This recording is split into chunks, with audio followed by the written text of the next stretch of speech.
C'était vendredi dernier, à Alger. Ces 4 soldats n'ont pas été tués par des Marocains, mais par leurs frères de Kabylie. Des Djounoud ont été tués par des Djounoud, par ceux qui, un an seulement après la Révolution, accusent Ben Bella de n'avoir fait cette révolution qu'à moitié, et qui répètent la sentence célèbre « Ceux qui font les révolutions à moitié ne font que creuser leur propre tombeau ».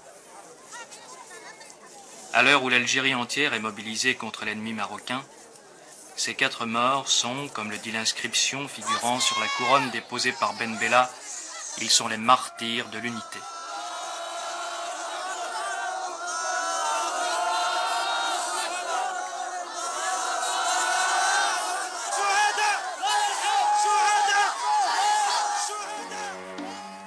Et ces 4 tombes s'ajoutent aux milliers de tombes d'Algérie, ces tombes qui, en Kabylie, couvrent entièrement certains coteaux. Plus qu'aucune autre région d'Algérie, la Kabylie a conservé les traces de cette année de combats acharnés.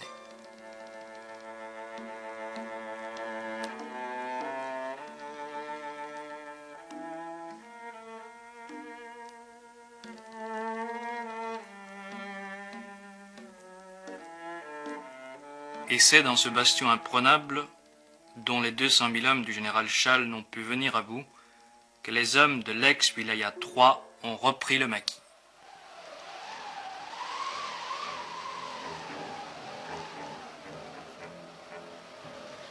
Ils ont retrouvé sans difficulté les habitudes d'il y a quelques mois. Ce sont en majorité des anciens, durs au combat, bien entraînés. Souvent, leur seul métier est d'être rebelles. Ils occupent les crêtes, les pitons, les défilés, les endroits où il n'est pas question d'aller les chercher avec des chars ou des armes lourdes. Leur chef, l'un des plus glorieux soldats de la guerre d'Algérie, le colonel Mohand Ouelach, appelé familièrement le Vieux par la population dont il possède l'affection. Si Mohand Ouelach est le stratège de la guérilla, le théoricien de la rébellion du Front des forces socialistes, c'est Hossein Aït Ahmed, un des chefs historiques de la révolution algérienne, compagnon de captivité de Ben Bella, Aït Ahmed qui annonça il y a moins de 2 semaines la guerre totale.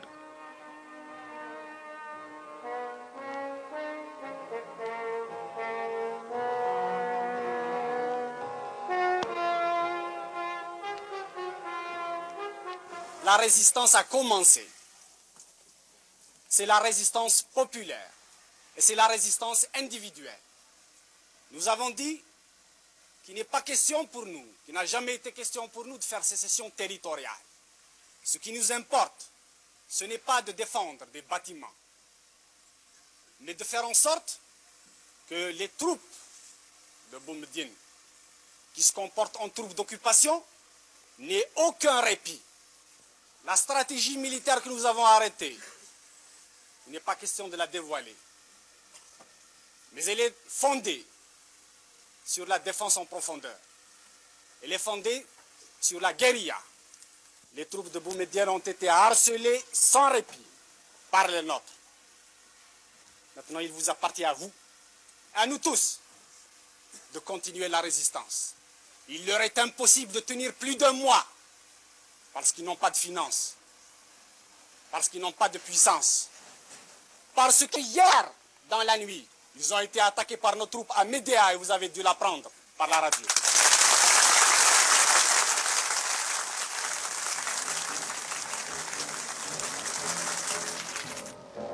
Les rebelles sont bien armés.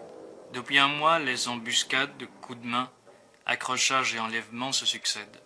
Jusqu'ici, à peu près impunément.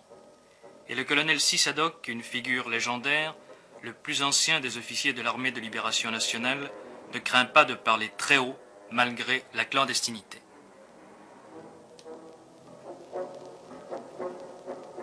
Nous nous sommes opposés à M. Ahmed Ben Bella. Ce monsieur ne pense qu'à sa personne. Il prétend faire du socialisme, mais il s'est basé sur le socialisme de Gamal Abdel Nasser. Il crée une classe pour brimer le reste du peuple. Il prétend faire du socialisme avec le comité de digestion. Il prétend faire du socialisme avec l'opération Sireur, avec l'opération Reboisement, avec l'opération Lebourg. Regardez ces montagnes qui sont devant vous. les témoins les plus... Regardez s'ils sont labourés. Où il est l'opération labour? Où il est l'opération serreur? Ces enfants que vous voyez devant vous ne vont pas à l'école. L'école, la plupart des écoles est démolie. La plupart des maisons sont démolies. Le gouvernement n'a pas pu faire face à ses responsabilités et à ses obligations. Il ne se réfugie que dans la stratosphère de la haute politique. Ils veulent libérer la Palestine arabe. Ils veulent envoyer des troupes en Angola. Ils veulent envoyer des troupes en Mozambique. Et l'Algérie, elle ne fait que 12 millions d'habitants. Et à ce moment-là, il y a 12 millions de gendarmes qui entendent des voix. Et l'armée du colonel Boumedienne? Et l'armée du colonel Boumedienne? Le colonel Boumedienne, ce que je peux dire de lui, c'est un petit intellectuel venant de la mosquée du Caire. Il a fait sa révolution au Maroc et à Tunis. Il rentre avec les canons, les divisions que le peuple qui a lutté ici a gagné pour casser avec les mêmes canons le reste de la population qui a libéré le pays. Je le jure devant Dieu et ses hommes que nous déposerons ces armes et cette tenue de combat que par l'installation des principes démocratiques et justes. Aucun! Vous êtes soutenu par la population? La population est derrière la démocratie. Ils aspirent à la liberté et à la démocratie. Et le pharaonisme ici. Il n'y a pas de pharaon chez nous, il n'y a pas de Ramsès II, il n'y a pas de Gamal Abdel Nasser chez nous. Ici, il y a le peuple. Est-ce que vous croyez que vous pourrez tenir militairement? Si l'opération Châle et l'opération Jumelle ont échoué en Algérie, si l'armée française, dans son ensemble, la 4e puissance mondiale, a fini par rebrousser le chemin, ce n'est pas les 4 morpions de Ben Bella qui vont tenir ces montagnes. Ils ont été plus de 4 cependant à entreprendre la reconquête de la Kabylie, ou plus exactement le contrôle de ses grands axes routiers. La fermeture de l'unique porte de la localité de Fort National, entièrement ceinturée de murailles, suffit à peine à ralentir la progression des forces gouvernementales. Quelques kilomètres avant la ville, un accrochage devait faire 2 morts, au moins. Mais les portes furent ouvertes sans combat devant une population silencieuse.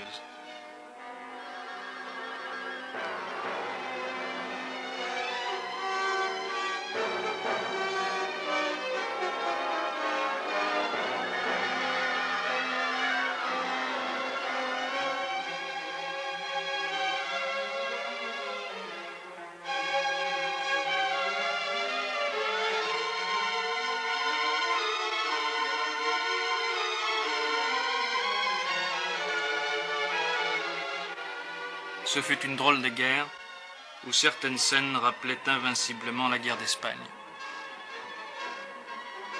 Depuis Fort National, la progression devait se poursuivre sur la route principale qui traverse la Kabylie, de part en part, sans qu'un seul coup de feu soit tiré.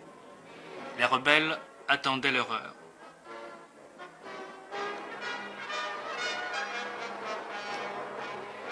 Une atmosphère de tension et de malaise profond accompagnait ces opérations militaires. Ce n'est pas sans problème de conscience qu'une armée, aussi profondément politisée par 7 années de guerre, entreprend la conquête de son propre territoire.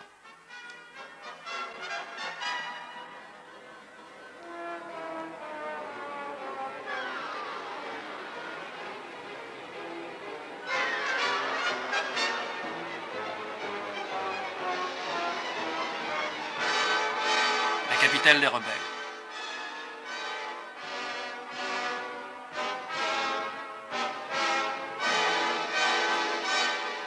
À Aïn el-Hamam, autrefois Michelet, les troupes furent accueillies, selon les termes du communiqué gouvernemental, par l'enthousiasme de la population.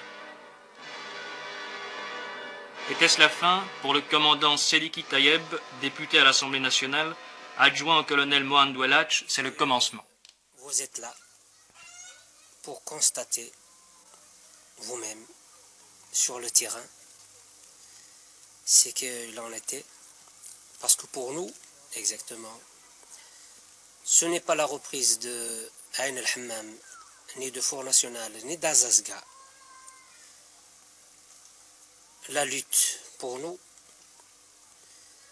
nous savions très bien, et tous les hommes de bonne foi savent aussi, que la lutte il n'est même pas commencé. Commencé politiquement, mais militairement, il n'est pas commencé. Or, si on entend la radio, la propagande et des discours, il n'y aurait même pas de ce mouvement, de ce soulèvement, il n'y aurait même pas de mécontentement parce que tout va bien depuis toujours. C'est le paradis, c'est le miracle. Et alors, il n'y aura pas de mécontentement, rien du tout. Donc militairement, la perte des grands axes de communication... moi, je vous dirais en toute franchise, militairement, nous ne vont pas encore commencer. Et nous espérons quand même commencer très bientôt. Je ne suis pas le seul. Il y a beaucoup de frères qui ont déserté. J'ai été même en opération 2 fois à Jiboulilouh, où il y avait 2 Jounoud des forces pharaons socialistes. Ils ont pu kidnapper un camion de semoule pour le partager au peuple qui crève de faim actuellement. Ce déserteur s'est réfugié dans la montagne, où les rebelles du front des forces socialistes tiennent toujours le maquis. Ces images tournées dans la clandestinité il y a quelques jours seulement, après la chute de Michelet, ne permettent pas de croire à une issue rapide du conflit. Dans son PC clandestin, une ferme située quelque part en Kabylie, le porte-parole des rebelles, Mourad Oussedik, l'ex-avocat du FLN au barreau de Paris, nous dit comment cela a commencé. Nous en sommes arrivés là parce que le dialogue était devenu impossible. C'est un député qui vous parle. J'ai été député et j'ai été honnête. Je pensais que la crise de Tlemcen de juillet dernier pouvait être surmontée. Je pensais que le clan, la notion de clan pouvait être brisée. Et j'ai pendant de longs mois, avec mes collègues qui sont ici même, essayé de surmonter cela et essayé de créer un parti qui réponde aux véritables aspirations populaires. Or, nous avons assisté à une montée vers le pouvoir d'un homme entouré d'une caméria comprenant des hommes tels que Boundine et tels que l'intelligentsia de l'ANP. Que s'est-il passé? On a mis, pour sauvegarder les intérêts de ce clan, un parti à l'envers. Je m'en explique, c'est-à-dire qu'une infrastructure de ce parti s'est dégagée et au lieu d'avoir une assise populaire, ce parti est parti telle une pyramide, il a été construit du sommet. Il n'est plus devenu un parti au service du peuple, mais il est devenu un parti au service d'un homme. Et le processus des élections, nous avons vu la consécration progressive du pouvoir personnel, et à ce moment-là, nous avons jugé, nous qui n'avions plus notre place, nous qui n'avions pu entamer le dialogue, et cela pendant de longs mois d'efforts, qu'il était impossible d'agir autrement tel que nous le faisons, et nous avons jugé cette action nécessaire après une longue consultation avec le peuple algérien. On parle de fait kabyle, de problème kabyle. Je n'ai pas à répondre à un argument qui me paraît une exploitation misérable en matière politique. Il suffit de savoir que l'Algérois s'est mis en mouvement 1 mois et demi avant la Kabylie. Est-ce que l'on peut parler de fête kabyle? Il suffit de savoir que des dizaines, et même maintenant des centaines d'arrestations ont été opérées sur tout le territoire national pour savoir qu'il ne s'agit pas d'un mouvement kabyle. Ces combats à la frontière marocaine, vous avez une position là-dessus? Nous avons une position qui ne peut pas prêter à équivoque. Quand on analyse l'affaire marocaine, on s'aperçoit que c'est une affaire de famille qui regarde le pouvoir actuel en Algérie et Hassan II. Peut-être que Ben Bella a fait un accord secret avec M. Hassan II pour lui faciliter l'accession au pouvoir au moment de la crise de Tlemcen, mais cela nous importe peu. D'ores et déjà, nous prenons acte de ce que Ben Bella se voit acculé et qu'il risque de faire des concessions. Nous tenons pour nulles et non avenues ces concessions consenties par un gouvernement que nous ne reconnaissons pas, et nous défendrons par tous les moyens, ultérieurement, l'intégrité de notre territoire. Cet endroit, les Algériens l'appellent la forêt sacrée. C'est ici, dans la forêt de chênes-lièges que domine Assasga, que fut tiré il y a bientôt 10 ans le premier coup de feu de la guerre d'Algérie. Et c'est ici encore que sont tombées les premières victimes des combats entre gouvernementaux et rebelles.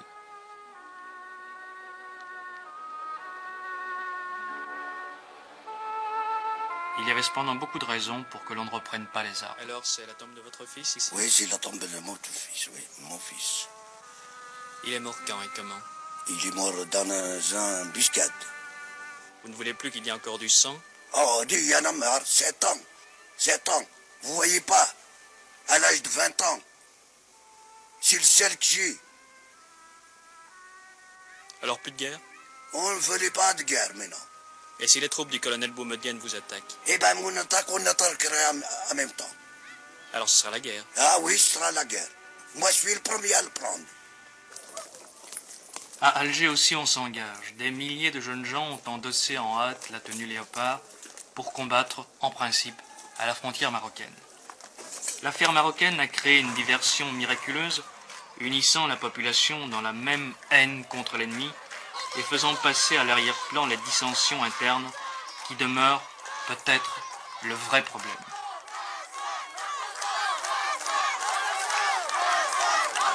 Quand la patrie est en danger, l'appel à l'unité est une vieille formule toujours efficace, et on part au front avec le sourire et la fleur au fusil.